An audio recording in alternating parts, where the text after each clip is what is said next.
All right, so in this video, we are going to talk about multiplying polynomials. So these first few examples, we just have a monomial multiplied by here a binomial, and here we have a monomial multiplied by a trinomial.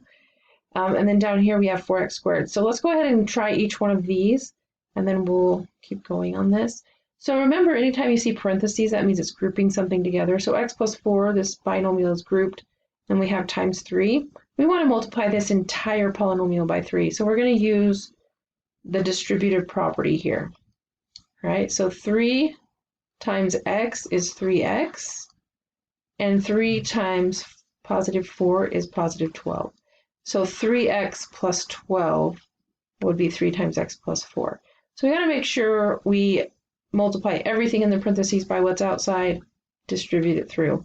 So here we have negative 2y times x squared.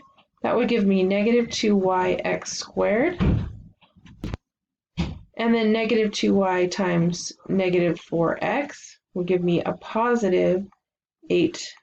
I can write the x or the y first. It really doesn't matter. I probably should have been consistent here.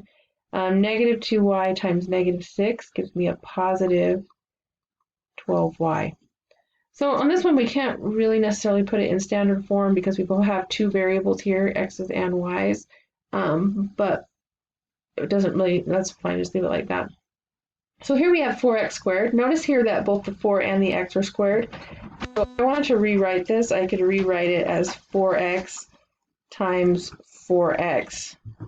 So 4 times 4 is 16, and x times x is x squared. So that'll give me 16x squared. So the biggest mistake people make here when they see this is they just square the x and say it's 4x squared. Make sure you're squaring the entire thing. And these parentheses here are what tells me that both the 4 and the x are going to be squared. If it were written just like this, 4x squared like that, in that case, x is the only thing squared. 4 would not be squared. Only x is squared. So be careful with that. Make sure you're paying attention to your grouping symbols there. Okay, so let's go on. We're going to now try a binomial times a binomial.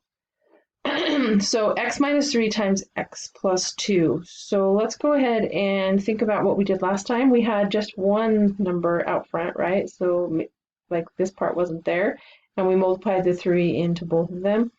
In this case, we have x minus 3.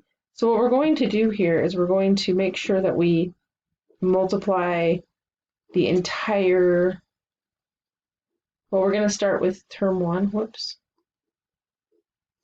We're going to start with the first term, and we're going to multiply it by x, and then we're going to multiply it by 2.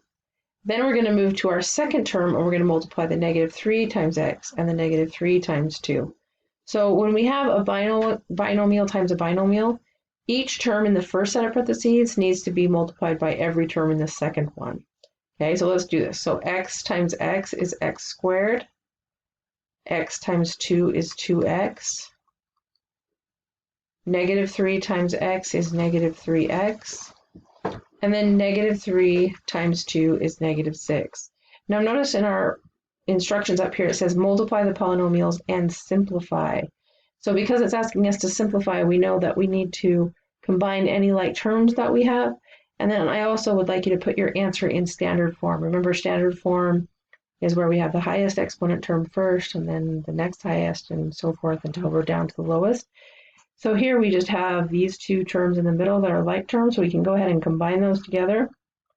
So if I have 2 x's and I take away 3 x's, I'm going to be left with minus 1x, or minus x. So x squared minus x minus 6. So let's go ahead and try another one. We have 2x minus 5 times x plus 3. Again, we're going to start with our first term. We're going to distribute that first term to the second set of parentheses. Then we'll move to our second term, and we'll distribute the second term. So 2x times x is 2x squared. 2x times 3 is 6x. Negative 5 times x is negative 5x. And negative 5 times positive 3 is negative 15. Again, these two center terms are like terms, so we can go ahead and add them together. So if I have 6 x's and I take away 5 x's, I'm going to be left with 1x. So remember, if it's just a 1, I don't have to write the 1 in there. So 2x squared plus x minus 15, it already is in standard form because our x squared term comes before our x.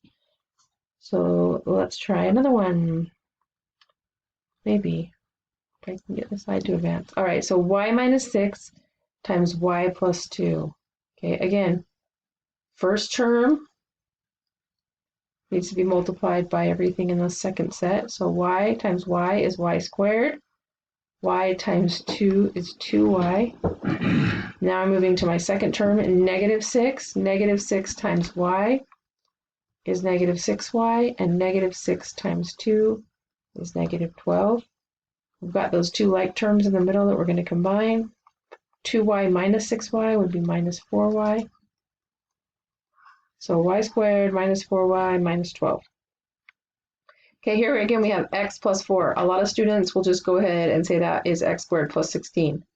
Okay, that's not correct. We can't just square each of these. We have to write it out.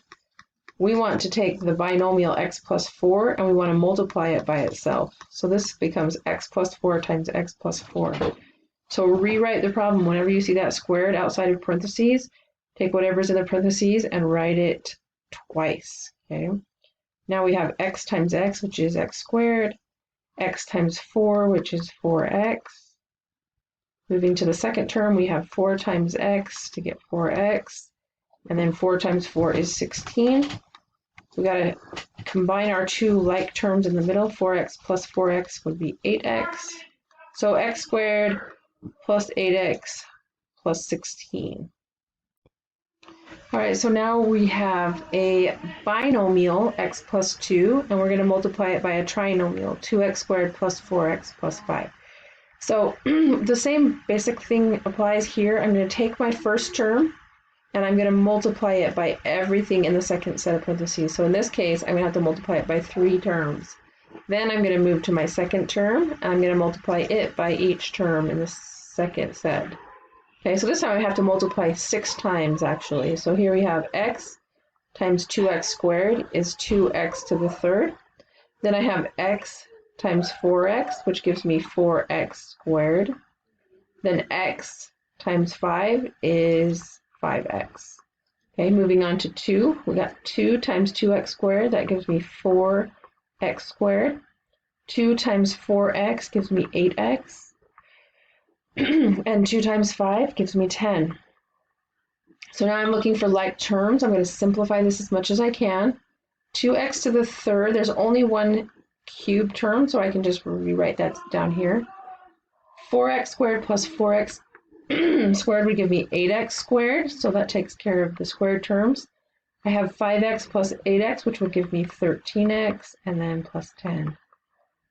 Okay, so make sure you simplify it, get it in standard form before you submit your answer. Okay, last one. We're going to try this just one more time. All right, so again, we're just taking each term in the first set of parentheses, and we need to multiply it by every term in the second set of parentheses. So we have 3x times 5x squared. That would be 15x to the third power, right? If I take x times x times x, that's x multiplied 3 times. 3x times 2x would be 6x squared. 3x times negative 6 is negative 18x. And now I'm moving to my second term. Negative 5 times 5x squared gives me negative 25x squared. Negative 5 times 2x would give me negative 10x. And negative 5 times negative 6 gives me positive 30. Once you have it to that point, you're just really simplifying. You're looking for like terms and you're combining them. 15x to the third, there's no other x to the third term, so we'll leave that here. We have 6x squared minus 25x squared. 6 minus 25 is negative 19x squared. That takes care of those two terms. And then we have negative 18x minus 10x would be negative 28x. That takes care of these two. And then we have plus 30. So there's our result. All right. So give some of these a try, and we will see you next time.